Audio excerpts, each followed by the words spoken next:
नमस्कार. ग्रुप ग्रामपंचायत खडकाळा कामशेत ग्रामपंचायत उपसरपंच पदाची निवडणूक पार पडली. या निवडणुकीत कामशेत शहराच्या सौ अंजनाताई विकेश मुथा यांची उपसरपंच पदासाठी बिनविरोध निवड करण्यात आली.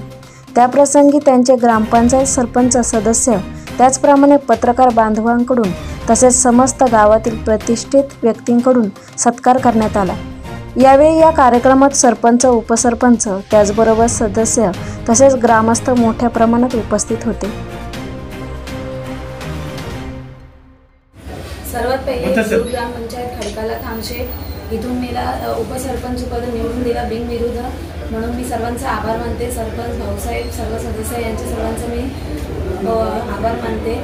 आणि जे काही कामं असतील या काळामध्ये ते आम्ही सर्वांनी मिळून करून घेऊ. सरपंच आहे, भाऊसाहेब आहे, जे काही कमिटी असेल त्यांच्यासोबत बसून आम्ही सगळं मीटिंग घेऊन कसं पद्धतीने काय काम करायचं, जे मला काळ भेटेल त्याच्यामधून आम्हाला जेवढं काय काम करता येईल आम्ही करून घेऊ आणि सर्वांनी मिळून करू. मॅडम, काय सांगाल, आताच तुम्ही पदभार सांभाळलेला आहे, कुठले महत्त्वाचे प्रश्न आहेत ते की तुम्ही तिथे मार्गी लावणार? सर्वात पहिले कामशेतचं ट्रॅफिकचा प्रॉब्लेम आहे, ते पहिले सोडवायचं आम्ही हे करू.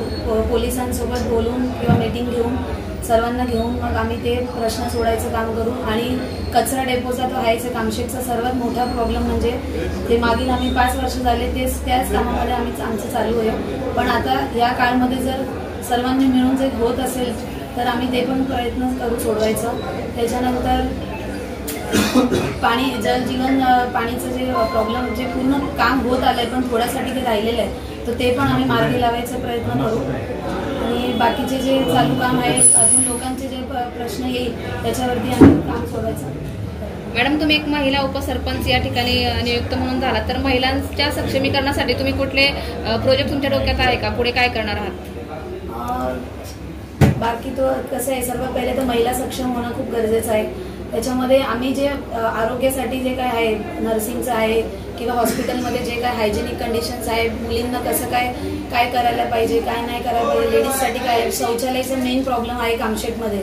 लेडीजसाठी कुठेच शौचालय नाही आहे, तर ते एक सरकारी दवाखान्याचं जे चालू नाही आहे ते बंद पडलेलं, सर्वात पहिले ते चालू करायचं आहे. त्याच्यानंतर लेडीजसाठी काय करता येईल ते आम्हाला करायचं आहे. शौचालयाचा मेन प्रॉब्लेम तेच आहे, तो मेन प्रश्न सोडवायचा आम्ही तात्पर्य.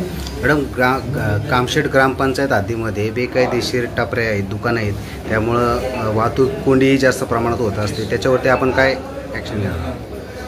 त्याच्यावरती आम्ही सर्वांनी मिळून एक मीटिंग घेऊ. त्याच्यानंतर मीटिंगमध्ये जे काही निर्णय येईल पोलिसांसोबत, कारण की मेन जोपर्यंत पोलिसांचं आमच्याकडे येत नाही त्यांच्या बसून त्यांना घेऊन मग आम्हाला कसं काय करता येईल, कोणत्या टायमिंगनुसार काय करायचं, ह्या वेळेत काय काय होतं, त्या वेळेत काय नाही व्हायला पाहिजे, ते सर्व आम्ही काम करण्याचा प्रयत्न करू.